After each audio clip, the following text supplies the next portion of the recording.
जी, बिस्मिल्लाहिर्रहमानिर्रहीम। Welcome again in this session.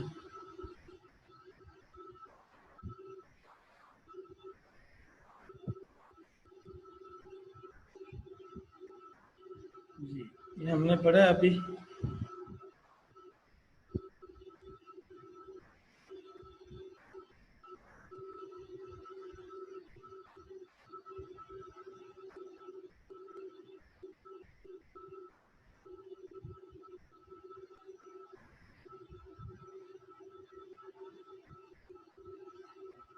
Plane Poiseuille flow और general Poiseuille. इससे जो पहले हमने लास्ट टाइम पढ़ा था वो था प्लेन पॉइजनल। ओके, आज हमने पढ़ा है पॉइजनल फ्लो और जनरल पॉइजनल फ्लो। इसके लिए जो नई चीज़ें आई हैं दो, वो ज़रा नोट करें। एक तो ये तो पैरेलल फ्लो की डेफिनेशन है, ये वाली भी, ये term u is equal to u of y's, u is equal to u of y's. X component of Navier-Stokes equation, you, you already know. The new parameter is defined in this equation is nu is equal to mu over rho. You have to write the 5 or 6 assumption, but here the assumption is was used in plane Poisson flow.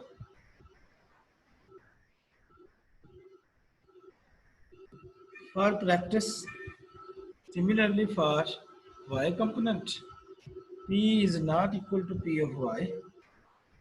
dp over dz is equal to 0 means p is not equal to p of z. Pressure is also independent of y and z. y and z.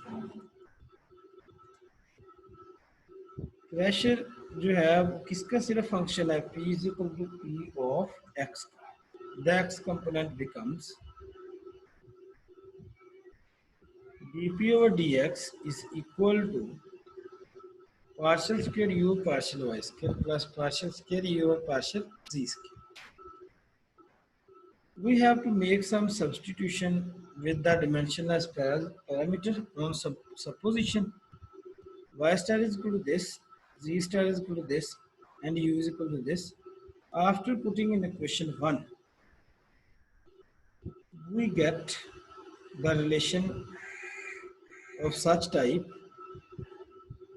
After solving this, we get a new relation 1 is equal to negative del square u steric. Then it will become del square u steric is plus 1 is equal to 0, which is called Poisson equation. Now the article in this session is very important. The name of the article is Steady Laminar Flow through a circular pipe. First name. And second name of this article is the Hagen-Poisson flow. The Poisson flow, we have already learned about this. Now the new flow is Hagen. Now we will learn in this lecture the combined effect of Hagen-Poisson flow. Hagen-Poisson flow, two mathematicians in applied mathematics for fluid mechanics. The first name was steady laminar flow through a circular pipe. अब यहाँ पे हम क्या study करेंगे, circular pipe. जी next देखिएगा जी, ये है आपके पास एक सिलेंडर या सर्कुलर पाइप, या इसका नेम क्या रख लें आप, सिलेंडर की भी यही इक्वेशन होती है, सिलेंडर या क्या है पाइप। ओके, अब मैं इसे पढ़ता हूँ। अब आपने यूज करनी होती है सिलेंड्रिकल इक्वेशन, जैसे पढ़ी हुई है आपने। ये पाइप जो है आपके पास किस टाइप का है, सिलेंडर टाइप। ऐसी अगर सफियर हो तो क्या बन जाएगा, वो spherical type. This is the circular pipe. Circular pipe mean cylindrical pipe. Please remember this. When the cylindrical cylinder comes, then the equation will use here the equation of cylindrical equation of Navier-Stokes equation. Let's see. Consider the steady laminar flow of a viscous incompressible fluid in an infinitely long straight horizontal circular pipe. ये आपने याद रखना है। ये क्या है हमारे पास, horizontal circular pipe of radius r as shown in the figure. उसका रेडियस कितना है, ये वाला जो है हमारे पास कितना है, r. Let z axis be along the axis of pi. ये बड़ी इंपॉर्टेंट बात, जो आपका z एक्सिस है वो क्या है, along the axis of pi. और r जो है वो किसको डिनोट कर रहा है, स्मॉल r। एक कैपिटल r है, एक क्या है स्मॉल। अब हमारे पास फर्स्ट स्टेप जो आपने याद रखना है वो एक है हॉरिजॉन्टल सर्कुलर पाइप है, ये वाली बात। दूसरी आपने याद रखनी है कि z axis along the axis of pipe, ये z है और ये x है और ये क्या है आपके पास y है। R denote the radial direction measured outward from the z axis. R आपका क्या है, रेडियल डायरेक्शन, ये वाला है। ये बातें तीन चार मैंने बताई हैं, इसको जरा नोट करें आप अपने पास, क्योंकि इनके काम है हमारे ये जो लेक्चर चलेगा जी। Let the direction of the flow be along the axis of pipe. ये जैसे मैंने बताया जी एक्सिस, वो कौन सा है, जी एक्सिस। आप फिर इसे देखिए जरा please. The axially symmetric flow in a circular flow, clearly the flow is one dimensional। जब वन डिमेंशनल हो तो हम क्या कह सकते हैं, flow is parallel. Flow is parallel, ये किसकी डेफिनेशन है हमारे पास, ये फ्लो जब वन डिमेंशनल होता है, ये किसकी होती है डेफिनेशन आपके पास, ये डेफिनेशन होती है जी पैरेलल फ्लो। थोड़ा सा मैं आपको रिमाइंड करवा दूँ, देखें ये कैसा फंक्शन है, u is equal to u y और z, सही। और ये u किस में होगा, सिर्फ x में होगा। ये y और z जो है उसमें, ये उसके क्या है, इंडिपेंडेंट है।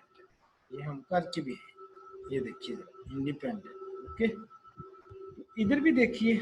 अब आप सिलेंडर में चलेंगे, सिलेंडर में की इक्वेशन क्या होती है, इसके जो आपके पैरामीटर होते हैं आर थीटा और जी, क्या होता है आर थीटा और जी। देखें ये आर, ये थीटा और ये क्या है जी। अब गौर करने जरा प्लीज जी। ये फ्लो जो है जी एक्सिस की है, तो बाकी दोनों क्या होंगे, जीरो। जैसे हम ये देखिए, the velocity component in the radial and tangential direction are zero. क्यों, फ्लो का आपका क्या है जी, one dimension. Flow is only one dimension और ये पैरेलल फ्लो है, तो आपका फ्लो क्या था, वन डायमेंशनल। वो जो डायमेंशनल है किसके अलोंग है, वो जी एक्सिस। ये देखिए, तो आपके जो दो दूसरे हैं वो क्या हो जाएंगे, zero. V r is equal to v theta is equal to zero. ये पॉइंट आपने याद रखने हैं, ये वाला। उसके बाद under these assumptions the equation of continuity in cylindrical coordinate is, आपकी इक्वेशन ऑफ कंटिन्यूटी ये हो गई है 1/r। ये किसमें है, इन सिलेंड्रिकल कोऑर्डिनेट्स। किसमें, उसने बताया अभी, इक्वेशन ऑफ लिखा भी होगा पर कंटिन्यूटी जो है किसमें है, सिलेंड्रिकल कोऑर्डिनेट्स। वो ये होती है, आपने याद रखनी है। सिलेंड्रिकल कोऑर्डिनेट्स, ये सिलेंड्रिकल कोऑर्डिनेट्स ये, और बाकी कहते हैं इसमें लो वन डायमेंशनल है ये टर्म और ये टर्म जीरो है, तो आपकी इक्वेशन किस रिड्यूस कहाँ पे हो गई है, v ji over z is equal to zero, partial v ji over partial z is equal to zero. अब ऊपर मैंने आज ही पढ़ाया आपको, क्योंकि टर्म आपके पास ये देखो जीरो आ जाए ये वाली ये चीज, तो हम क्या कह देते हैं कि वो जो है इंडिपेंडेंट होगी ये उसके लिहाज ही के लिहाज। अब मैं यहाँ पे क्या लिख सकता हूँ इक्वेशन कंटिन्यूटी में, देखिए ये रिड्यूस हो गई है, तो ये आपके पास क्या आ गया, ये ऑलरेडी क्या है आर थीटा जीरो है, क्योंकि फ्लो आपका one dimensional long z axis. अब showing that v z is independent of z, क्यों आप मैं नेक्स्ट भी करके आया हूँ, due to axial symmetrical flow v z will be independent of theta. अब आपका रह क्या जाता है, v z is a function of r only, v z is a function of, इसका ये फंक्शन हमारे पास ये देखिएगा, वी जी इज अ, ये मैंने टेक्का गुड का निशान लगाया हुआ है, वी जी आपका फंक्शन किसके लिहाज से है, आर के लिहाज से। ऐसे ही अब नेवियर स्टोक इक्वेशन, अब यहाँ पे आपने नेवियर स्टोक इक्वेशन जो है वो लिखनी है, लेकिन यहाँ पे अज्यूम्पशन जो है वो आपके मिस है, वो मैं ज़रा लिखता हूँ, आपने अपने रजिस्टर पे लिखने हैं वो द अज्यूम्पशन, वो मैं लिख देता हूँ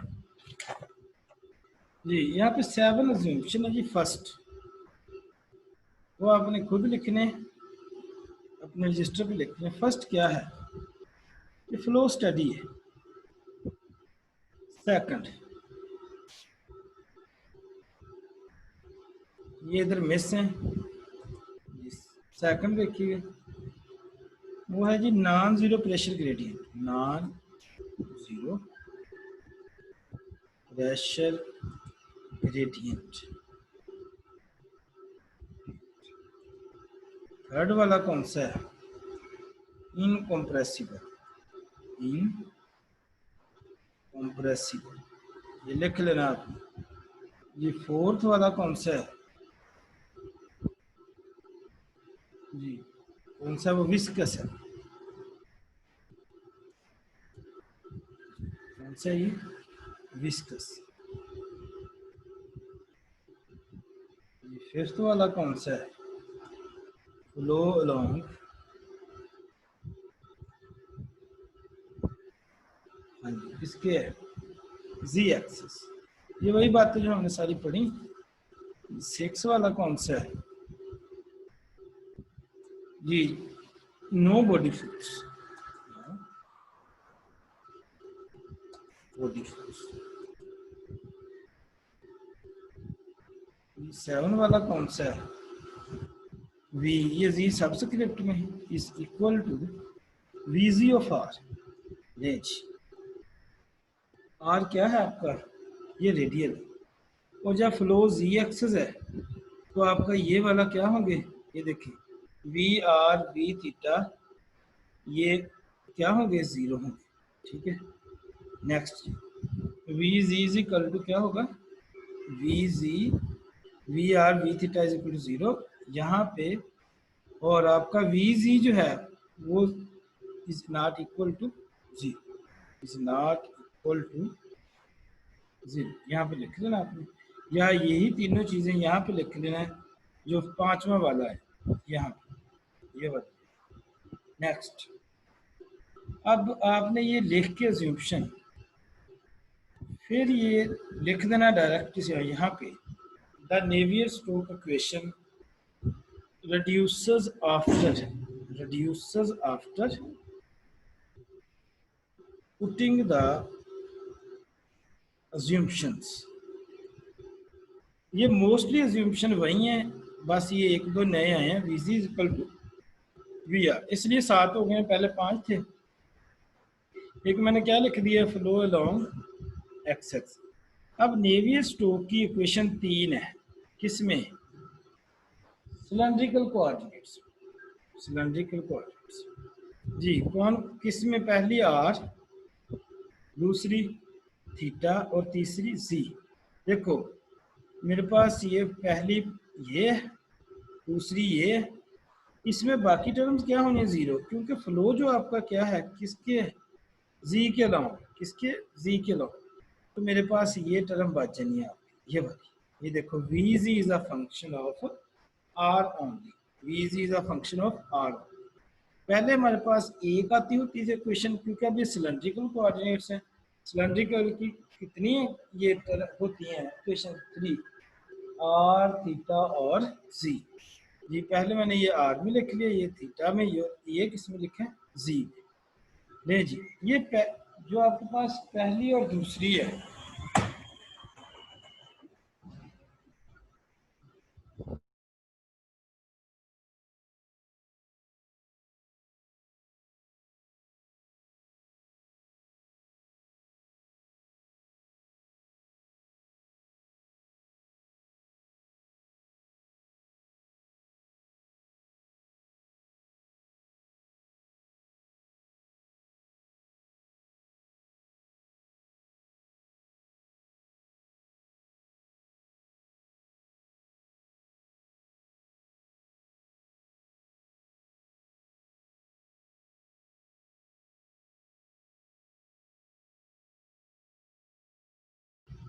पहली और दूसरी से क्या निकल आता है, ये टर्म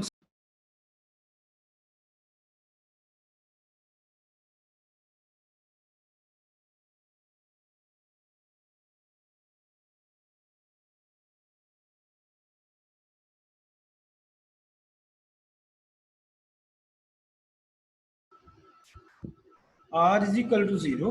ऐसे ही पार्शियल पी और पार्शियल थीटा यहाँ से क्या आ जाएगा, जीरो। जब ये दोनों टर्म्स आ गए तो हम कह सकते हैं कि ये जो है आपका प्रेशर जो है वो is not is independent of, किससे ज्यादा है, आर और थीटा से। ले जी ये हमें इस चीज ने बता दिया। अब आपका जो प्रेशर है किसका फंक्शन है, सिर्फ जी का। वो जी वाली ये टर्म उठा लें। ले हमने ये टर्म उठा ली है। उठाने के बाद हमारे पास क्या आ गया, पार्शियल पी और partial z is equal to mu. देखें यहाँ पे न्यू है, न्यू किसके इक्वल था, mu over rho, mu over rho. ये आपके पास जो न्यू है वो किसके इक्वल है, म्यू ओवर रो। जब ये टर्म उधर जाएगी, देखें यहाँ पे न्यू है ना, अगर म्यू ओवर रो पुट करता हूँ, रो से रो इस वाला कैंसिल, क्या बचेगा, सिर्फ म्यू बचेगा। अब मेरे पास टर्म जो बच गई है वो क्या है, पार्शियल पी और partial z is equal to mu partial square v z और partial r square plus one over r partial v z और पार्शियल आर। अब पार्शियल पी और partial z is equal to, ये मैं इसको मल्टीप्लाई करवाता हूँ, मल्टीप्लाई बाय ये वाला म्यू जो है आपके पास इधर आ जाएगा। यहाँ पे भी एक म्यू आना था, तो नोट कर लें जरा प्लीज। और ये क्या बन गया, म्यू ओवर आर। यहाँ पे म्यू मिस है, वो आपने नोट कर लेना है, क्योंकि मेरे पास सेस जो है किसकी है, यू की है। ये यू नहीं है, ये क्या है, चलो मैं ऐसे लिख देता हूँ म्यू। यहाँ पे एक म्यू आना था, ये वाला। उसके बाद म्यू और आर पार्शियल वीजी और पार्शियल आर। अब इसको खत्म करना है आपने, ये वाला जो है दोनों तरफ किससे मल्टीप्लाई करवा दिया, आर ओवर म्यू से। ले जी मैंने क्या लिख दिया, r over mu d P over d c is equal to, यहाँ पे म्यू से म्यू जब कैंसिल हो जाएगा तो क्या बचेगा, आर डी स्क्वेयर वी जी over d R square plus ये सारा cancel d we ji over d R. After this जी ये जो टर्म है ये हम उसकी डिफरेंशियल फॉर्म में लिख लेते हैं इसको। देखिए वो क्या आएगा, D over d are d we ji over d are over mu. अब इसको हमने देखें इसको मैं एक्सपेंड करता हूँ तो मेरे पास वो क्या बनना है, ये बन जाएगी साइड, ये बन जाए। अब इसको मैं इंटीग्रेट करवाता हूँ, integrate with respect to R. जी, ये मेरे पास R d we ji over d R plus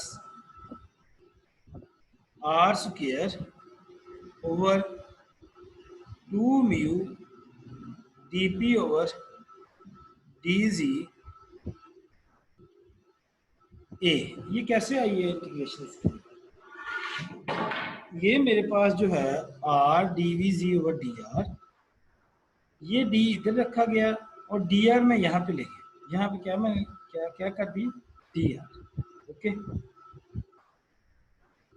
ji, integrate किया तो ये आ जाएगा, देखिए डी कैंसिल हो जाएगा, ये वाला जो आर है अगले स्टेप में ये किधर लग गया जाके, ये आपका यहाँ पे आ जाए, यहाँ डी आर।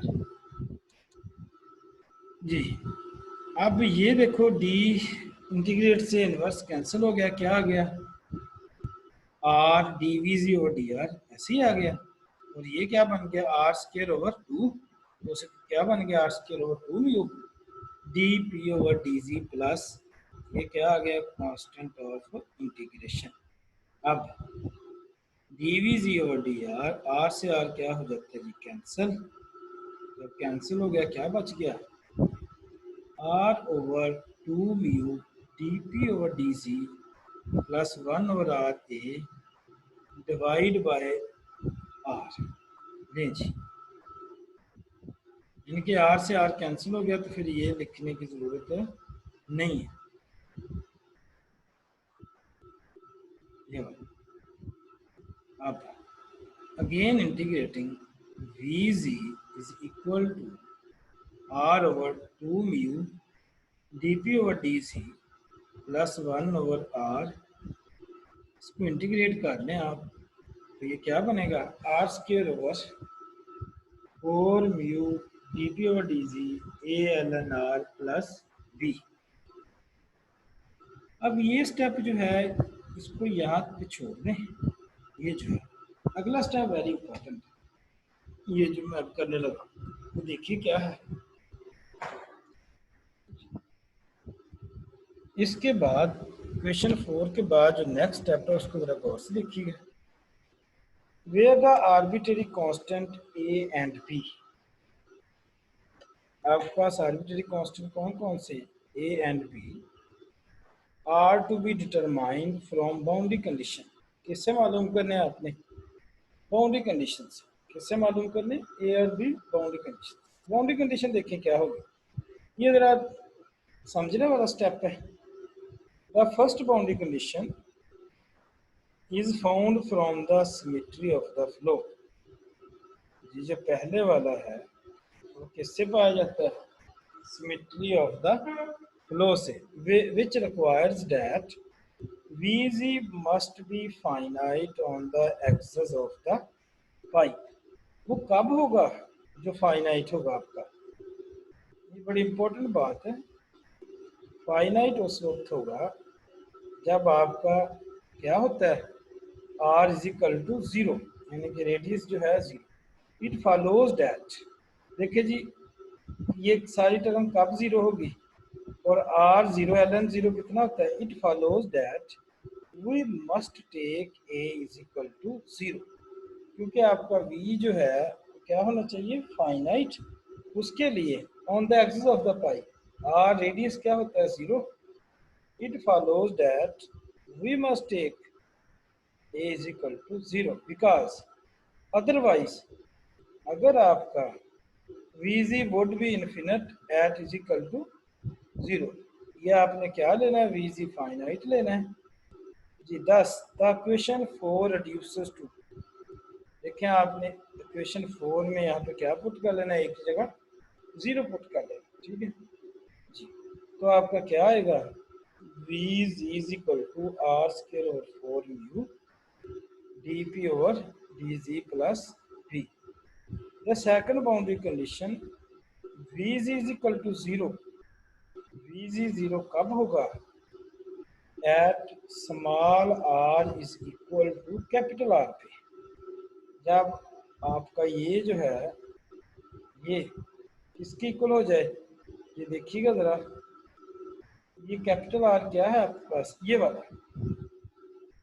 जब ये दोनों आपस में बराबर हो जाएं, R स्मॉल r और capital R,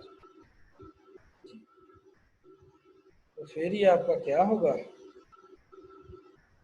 ji, Vz is equal to 0 कब होगा? R is equal to capital R पे। और Vz जो हैगा Vz जो है वो आपका फाइनाइट कब होगा? जब R इज इक्वल टू 0 होगा। ये आपने ऑब्जेक्टिव के लिए भी याद कर लेना। With this boundary condition the constant b is obtained from 5। नहीं जी, अब हम b मालूम कर लेते हैं। वही इक्वेशन है आपकी ये वाली जो है, यहाँ से b क्या आ गया, negative r square over 4 mu d P over d c. अब b की वैल्यू यहाँ पे पुट कर दें। ये जो मैंने b की वैल्यू यहाँ पे पुट की तो क्या आ गया, Vz is equal to r square over 4 mu d P over d c negative minus r square over 4 mu d P over d c. अब नेगेटिव आर स्क्वेयर ये वाला पहले इसको अरेंज कर दें। After arranging and taking common, after rearranging, लिख देता हूँ, after rearranging and taking common,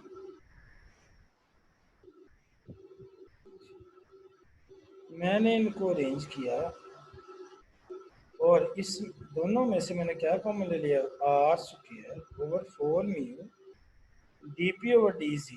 अंदर क्या रह जाता है, 1 माइनस, देखो ये 1 और ये माइनस आर स्क्वायर और आर, और ये माइनस जो है ये वाला। यहाँ से v is equal to negative r square over 4 mu d P over d c. इसको मैं क्या लिख लूँगा, 1 minus r over r square. ये किसकी इक्वेशन बन गई है, which has the form of paraboloid of revolution. ये किसकी फॉर्म बन गई है, which has the form of paraboloid revolution. और आपने ये याद रखना है, देखो ये वी जो है किस में आई है, ये आर में आ गया हमारे पास, R square over 4 mu d P over d C. ये आपने याद रखना है। ये नेक्स्ट हम स्टार्ट करेंगे मोटे पॉजिटिव फ्लो। जी थैंक यू जी।